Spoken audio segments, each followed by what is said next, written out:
Simon talaga mga push daw.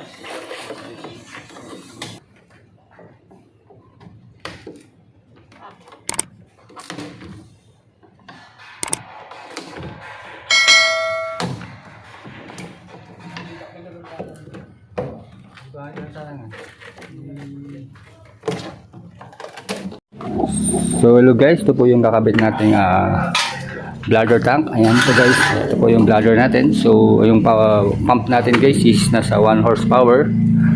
Ito po, ayan. Tapos ito po yung bladder tank natin. So guys, install lang natin ito.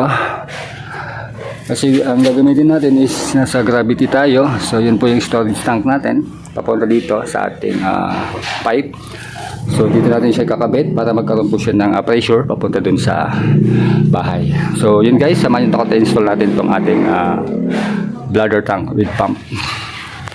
So dito natin siya set up guys. Ayan, yung ating bladder with water pump.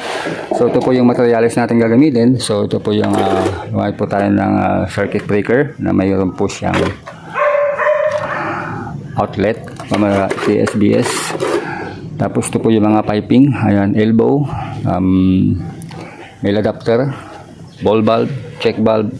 Ayan po lahat guys ang gagamitin natin. Ayan po yung materials natin. So ngayon guys, i-set up na natin itong ating bladder tank. Ayan.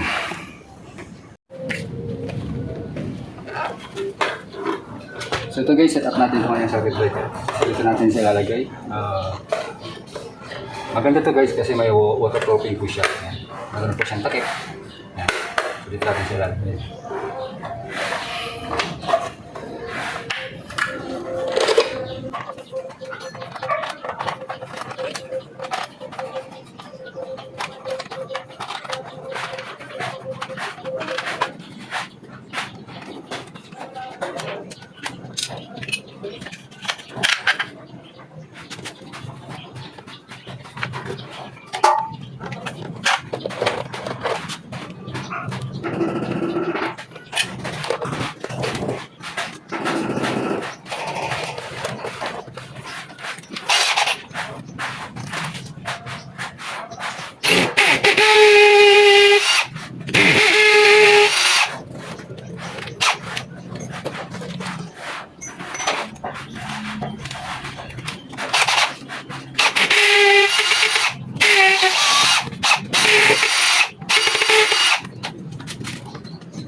So ito guys, tignan natin. Ayan.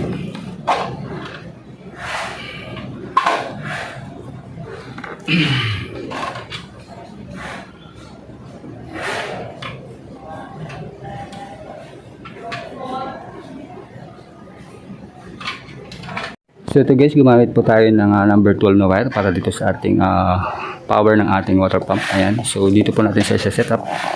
Ayan. Papunta dun sa kanyang source natin. Bali dun po yung source natin. Dun natin kukunin ang ating supply.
So tap lang natin dito guys.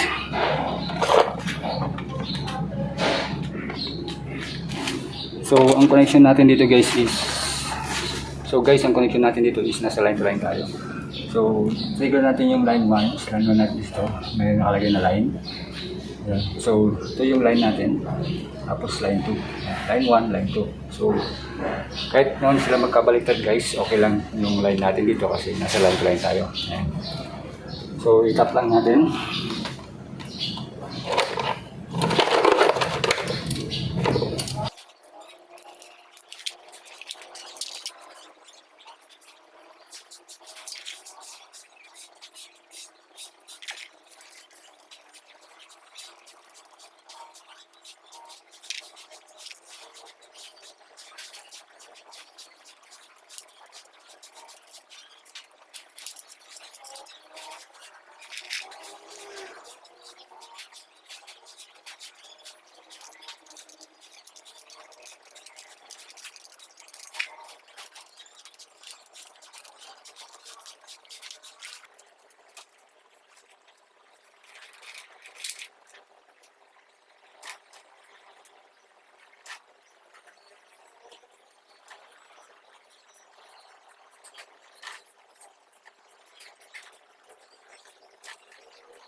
So, yan guys, natap na natin sa live. So, ngayon, i-check natin po dito sa ating circuit breaker kung meron na po siyang supply.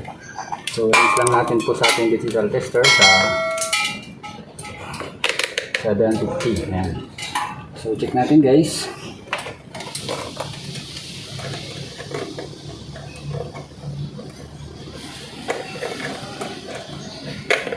Ayan. Tapos, taas po natin yung breaker.